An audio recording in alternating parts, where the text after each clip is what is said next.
Student, class 9th उसके science के हम नेक्स्ट वीडियो लेक्चर में आ गए हैं। जो हम चैप्टर 8 पढ़ रहे थे उसको हम आगे बढ़ाएंगे। अगला टॉपिक है uniform motion and non uniform motion. ये आपने 7th क्लास में भी पढ़ा होगा। एक और बार हम रिवाइज करेंगे कौन सा मोशन है यूनिफॉर्म और क्या है नॉन यूनिफॉर्म मोशन। ये क्या होता है? Considered an object moving along a straight line. हम माने कि एक ऑब्जेक्ट किस में मूव कर रहा है, एक स्ट्रेट लाइन में मूव कर रहा है। Let it travel 50 kilometre in 1 hour, यानी पहले एक घंटे में उसने कितने किलोमीटर कवर किया? 50 kilometre. And 50 kilometre more in second hour. फिर अगले एक घंटे में वापस इसने कितने किलोमीटर कवर किया? 50 किलोमीटर कवर किया। फिर अगले एक घंटे में वापस कितने किलोमीटर कवर किए? 50 किलोमीटर। फिर अगले एक घंटे में वापस कितने किलोमीटर कवर किए? 50 किलोमीटर। तो हम क्या देख रहे हैं? As an object cover equal distance in equal interval of time it is said to be uniform motion. हम क्या देख रहे हैं? टाइम का इंटरवल कितना है, सबके बीच में कितने का गैप है टाइम का? 1 आवर। कितने का गैप है?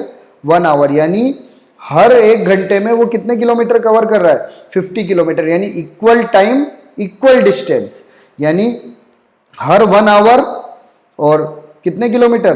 50 किलोमीटर। यानी इक्वल डिस्टेंस में वो इक्वल टाइम में इक्वल डिस्टेंस कवर कर रहा है। ऐसे मोशन को हम क्या बोलते हैं? यूनिफॉर्म मोशन बोलते हैं। The time interval in this motion shall be small और बिग। और ये टाइम इंटरवल क्या हो सकता है? छोटा भी हो सकता है, बड़ा भी हो सकता है, हावर में भी हो सकता है, मिनट्स में भी हो सकता है, सेकेंड में भी हो सकता है। In our day to day life we come across motion where object cover unequal distance in equal interval of time. लेकिन हम जानते हैं कि हमारे दिन ब दिन के लाइफ में हम हर समय पे क्या है? इक्वल इंटरवल कवर नहीं कर सकते, यानी अनइक्वल डिस्टेंस, यानी हम इक्वल डिस्टेंस को हम कवर नहीं कर सकते। जैसे एग्जाम्पल इन्होंने दे रखा है, when A car is moving on A crowded street. अगर माना कि एक कार चल रही है और कैसे स्ट्रीट पे चल रही है, स्ट्रीट का मतलब कैसे रोड पे चल रही है जहां पे बहुत भीड़ है, और a person is jogging in A park, या तो आप क्या कर रहे हो? एक पार्क में दौड़ रहे हो। There are some instance of non uniform motion. क्या आप यूनिफॉर्म मोशन में कर पाओगे? नहीं। आप किस में करोगे? नॉन यूनिफॉर्म मोशन में। क्यों? क्योंकि जब भीड़ भाड़ रहेगी तो आपके कहीं ना कहीं पॉइंट में आपकी स्पीड क्या होगी? चेंज होगी। तो ये एक डेटा दे रखा है, इस टेबल से आपको समझ में आएगा। देखो, ए के ऑब्जेक्ट ए के ऑब्जेक्ट बी, ठीक है। 9:30 इसने 10 किलोमीटर ट्रेवल किया। 10 मीटर है, ये सारे मीटर में, इन मीटर लिख रखा है ना। ये 12। फिर 15 मिनट बाद इनका गैप कितना है? हर 15 मिनट में ये चेक कर रहे हैं। देखो, हर 15 मिनट्स में, सब में 15 मिनट्स का है ना गैप। तो हर 15 मिनट के बाद देखो, ये 10 मीटर, फिर 20, ये 30, 40, 50, 60, 70, यानी कितने कितने का मीटर आ रहा है? इसका इंक्रीज हो रहा है 10 मीटर। तो इसका मतलब है ये जो ए ऑब्जेक्ट है ये कौन से मोशन में? यूनिफॉर्म मोशन में। क्यों है यूनिफॉर्म मोशन में? क्योंकि हर 15 मिनट में ये इक्वल डिस्टेंस कवर कर पा रहा है। यानी इसका मतलब है ये जो फर्स्ट वाला है इसका इक्वल क्या है? डिस्टेंस है, और टाइम भी क्या है? इक्वल है, इक्वल इंटरवल ऑफ टाइम या इक्वल टाइम, क्योंकि हर में 15-15 मिनट है। ये देखो, सब में 15 मिनट का गैप है। लेकिन जब हम बी में जाएंगे तो देखो, पहले 15 मिनट में तो 12 मीटर, फिर 24 मीटर होना चाहिए, लेकिन कितना रह गया? 19 ही रह गया। फिर 23, फिर 35 ही रह गया, फिर 37, फिर 41, फिर क्या रह गया? 44। तो क्या ये यूनिफॉर्म मोशन है क्या? तो आप बोलोगे नहीं, ये नॉन यूनिफॉर्म क्या है? मोशन है। अब इस नॉन यूनिफॉर्म मोशन में क्या हुआ? Unequal distance. क्या हुआ? Unequal distance. लेकिन टाइम तो क्या है? इक्वल ही है, क्योंकि टाइम में कोई चेंज नहीं है, टाइम तो उस हिसाब से ही बढ़ेगा। टाइम तो इक्वल है, लेकिन डिस्टेंस अनइक्वल कवर कर पा रहा है। तो ये कौन से मोशन में चल रहा है? नॉन यूनिफॉर्म मोशन में। तो आजकल हम भी हमारे दिन में जब गाड़ियां चलाते हैं, हम चलते हैं, तो हम भी कौन से मोशन में होते हैं? ज़्यादातर नॉन यूनिफॉर्म मोशन में ही होते हैं। Measuring of rate of motion. अब हम क्या कर सकते हैं?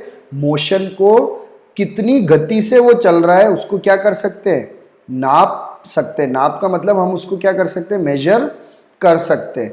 जैसे आपने देखा कि ये बॉल डाल रहा है और आपको पता है कि जब आप मैच देखते हो तो बॉल कितनी स्पीड से गया तो वो स्पीड आती है ना, कि इसने 140 किलोमीटर पर हावर ऐसा लिखा था ना, तो कितनी स्पीड से बॉल डाली। उसके बाद आप कभी रोड में जाते हो तो आप देखते हो वहाँ पे स्पीड लिमिट रहती है कि कार होगी तो इतने स्पीड से जाएगी, है ना, अगर कोई ट्रक होगा तो वो इतनी स्पीड से जाएगा। तो ये जो पीछे लिखा रहता है ये क्या है, ये क्या कर रहा है, किसी भी ऑब्जेक्ट के मोशन को क्या कर रहा है, मेजर कर रहा है। मेजर का मतलब नाप रहा है। तो किसी भी ऑब्जेक्ट के मोशन को नापने के लिए हमें किसकी जरूरत होती है, स्पीड की जरूरत होती है। तो हम देखेंगे वो क्या है। Look at the situation given in figure 8.2। एक 8.2 जो भी हमने टीवी वाला फिगर देखा था ना जिसमें बॉलिंग कर रहे हैं। If the bowling speed is 143 kilometre per hour, माना कि बॉलिंग की स्पीड कितनी है 143 किलोमीटर पर हावर। इसको आप सोच रहे हो कि ये -1 कैसे लिख रखा है, तो ये भी आप समझ लो 143 किलोमीटर और अपॉन में है हावर, पर हावर का मतलब अपॉन में। अब देखो आपने पिछली बार मैथ्स में चैप्टर पढ़ा था, किलोमीटर लिखा, अब हावर के ऊपर क्या पावर है, सबके ऊपर पावर 1 होती है। अगर कुछ भी पावर नहीं है तो पावर क्या होती है 1 होती है, और 1 पावर हम लिखते नहीं है।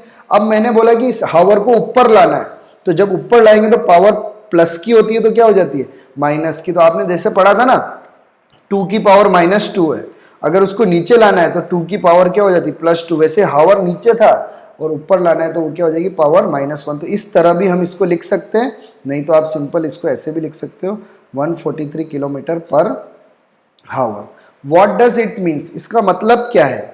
What do you understand the sign board. और फिगर 2 में हमने जो साइन बोर्ड देखा जिसमें 50 किलोमीटर पर आवर लिख रखा था और क्या लिख रखा था 40 किलोमीटर पर आवर, इसका मतलब क्या है, तो इसका मतलब है different object may take different amount of time to cover a given distance. अगर कोई गिवन डिस्टेंस आपको दे रखा है तो हर ऑब्जेक्ट को उसको कवर करने में क्या लगता है, अलग अलग टाइम लगता है। अगर कोई कार है तो उसको अलग टाइम लगेगा, अगर मैं बॉलिंग कर रहा हूं तो मेरी बॉल को विकेट तक पहुंचने में अलग टाइम लगेगा, आपकी बॉल को पहुंचने में अलग टाइम लगेगा। तो ये भी वही बता रहा है कि अलग अलग ऑब्जेक्ट को अलग अलग टाइम लगता है कि वो किसी डिस्टेंस को क्या कर सके, कवर कर सके। जैसे मान लो यहाँ से कोटा जाना है तो आपको अलग टाइम लगेगा, मेरे को अलग टाइम लगेगा। सम ऑफ देम मूव फास्ट, कुछ तो क्या करेंगे तेज मूव करेंगे, सम मूव स्लोली, कुछ क्या करेंगे धीरे मूव करेंगे।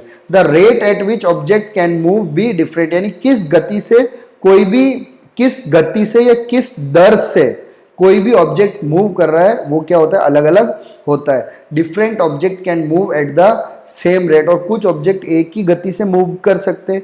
One of the way of measuring the rate of motion of the object is to find out the distance travelled by the object in unit time. तो अगर हमें निकालना है कि कौन सा ऑब्जेक्ट किस गति से मूव कर रहा है तो हमें क्या चाहिए, क्या करना पड़ेगा, डिस्टेंस ट्रेवल्ड, यानी उस ऑब्जेक्ट ने कितना डिस्टेंस ट्रेवल किया और इन यूनिट टाइम कितने टाइम में। और इसी क्वांटिटी को हम फिजिक्स में किससे बोलते हैं, स्पीड बोलते हैं। क्या बोलते हैं, क्या बोलते हैं, स्पीड। तो स्पीड का मतलब क्या है कि एक यूनिट टाइम में, एक यूनिट टाइम का मतलब जैसे मैंने लिखा 40 किलोमीटर पर हावर, इसका मतलब है हावर क्या है 1 हावर है, एक हावर में ये गाड़ी कितने किलोमीटर जा रही है 40 किलोमीटर जा रही है। तो स्पीड भी क्या है कि एक ऑब्जेक्ट किसी भी यूनिट टाइम में कितना डिस्टेंस कवर करता। अब अगर मैंने यहां पे ऐसा लिख दिया 40 मीटर पर सेकेंड लिख दिया तो इसका मतलब पर सेकेंड का मतलब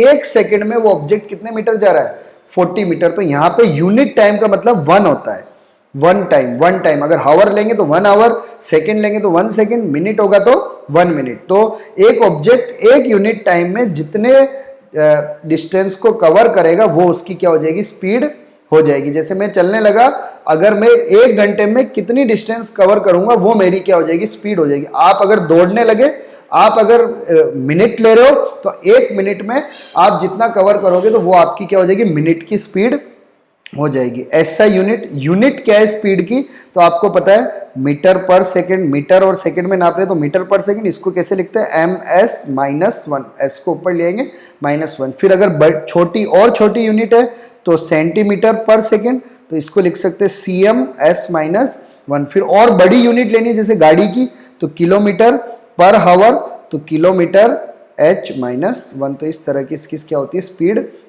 होती है। To specify the speed we require only its magnitude, यानी इसकी हमें डायरेक्शन की कोई ज़रूरत नहीं है, हमें बस वैल्यू चाहिए, ये इसको हम मैग्नीट्यूड बोलते हैं। बस हमें मैग्नीट्यूड चाहिए, हमें स्पीड की डायरेक्शन नहीं चाहिए कि किसी भी डायरेक्शन में हो, उससे कोई मतलब नहीं है।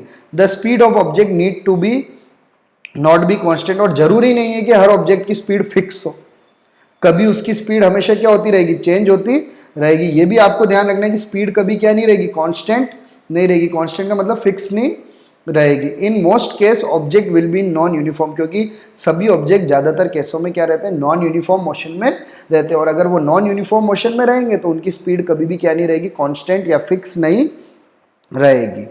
उसके बाद therefore we describe the rate of motion of an object in terms of average speed, इसीलिए हम स्पीड नहीं निकाल सकते, किसी भी ऑब्जेक्ट का क्या निकालना पड़ेगा हमें, एवरेज। क्योंकि हम स्पीड इसलिए नहीं निकाल सकते क्योंकि स्पीड हमेशा फिक्स थोड़ी रहेगी, कभी कम हो रही है, कभी ज्यादा हो रही है। आप गाड़ी चला रहे हो, कभी स्पीड 80 में आ रही है, कभी 50 में आ रही है, तो आप स्पीड कैसे बताओगे, आप क्या बताओगे, एवरेज स्पीड। तो एवरेज स्पीड की ये डेफिनेशन है, the average speed of an object, किसी भी ऑब्जेक्ट की एवरेज स्पीड कैसे निकाली जाती है, डिवाइड करना है आपको टोटल डिस्टेंस को, किससे करना है, टोटल टाइम से। तो एवरेज स्पीड का फॉर्मूला क्या बन गया, टोटल डिस्टेंस ट्रेवल, यानी आपने टोटल कितना डिस्टेंस ट्रेवल किया, 200 किलोमीटर है, 400 किलोमीटर है, 1000 किलोमीटर है, तो जो भी आपका टोटल डिस्टेंस होगा और उसको ट्रेवल करने में आपको कितना टोटल टाइम लग रहा है, उसको हम डिवाइड कर देंगे तो आप क्या निकाल लोगे, स्पीड निकाल दोगे। अब स्पीड का डिस्टेंस तो हम एस से लेते हैं, टाइम लेते हैं टी से, और स्पीड को किससे लिखते हैं, वी से, क्योंकि हमें शॉर्ट फॉर्म लिखना पड़ेगा, हम बार बार इतना बड़ा फॉर्मूला नहीं लिख सकते। तो आप ये मत सोचना स्पीड को एस से लिखेंगे तो गलत हो जाएगा। तो स्पीड को किससे लिखते हैं फिजिक्स में, वी से, यानी वी क्या है, स्पीड है, और एस क्या है, डिस्टेंस है, और टी क्या है, टाइम है। तो ये हमारा फॉर्मूला बन गया किसका, एवरेज स्पीड का। तो average speed equal to total distance upon total time taken, total time taken. एक एग्जाम्पल दे रखा है इसको समझाने के लिए, let us understand this by an example. हम एक एग्जाम्पल से सॉल्व करते हैं। एक कार ट्रेवल है डिस्टेंस ऑफ 100 किलोमीटर, एक कार है जो कितने किलोमीटर ट्रेवल करती है, 100 किलोमीटर, कितना टाइम लगाती है, 2 आवर, कितना टाइम लगती है, 2 आवर। अब हमें इसकी एवरेज स्पीड बतानी है, तो एवरेज स्पीड का फॉर्मूला लगाया हमने एस अपॉन टी।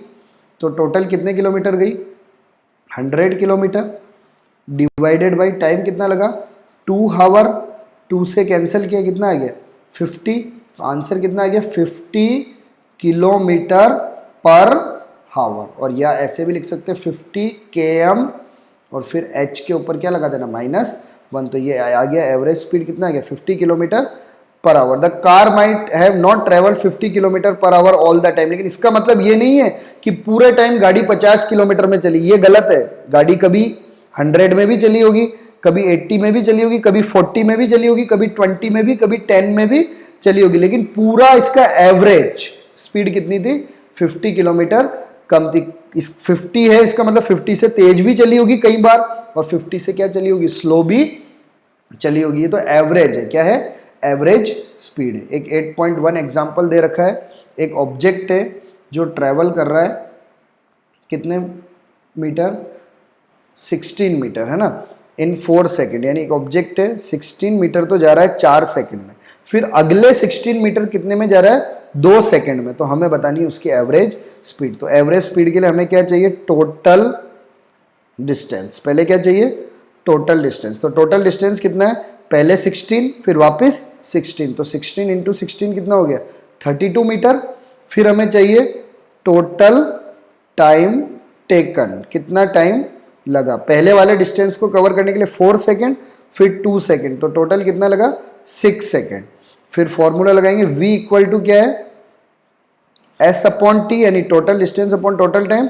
तो 32 अपॉन 6, 2 से काट देंगे 1 और 6 और नीचे 3 आ जाएगा, 16 से इसको डिवाइड करेंगे तो 5 बार में 15 पॉइंट फिर 3 मीटर पर सेकेंड, क्योंकि ये मीटर में था और ये सेकेंड में था, तो 5.333 चलता रहेगा ये मीटर, s-1 भी लिख सकते। तो ये इसका क्या हो जाएगा, आंसर हो जाएगा। किसका आंसर हो जाएगा, 8.1 एग्जाम्पल का ये क्या हो जाएगा, एवरेज स्पीड निकालने का क्या हो जाएगा, आंसर हो जाएगा। तो ये इस तरह से हम एवरेज स्पीड क्या कर सकते हैं, निकाल सकते हैं। टोटल डिस्टेंस निकालो और उसके बाद क्या करो, टोटल टाइम करो और उसके बाद आप क्या निकाल सकते हैं, एवरेज स्पीड निकाल सकते हैं।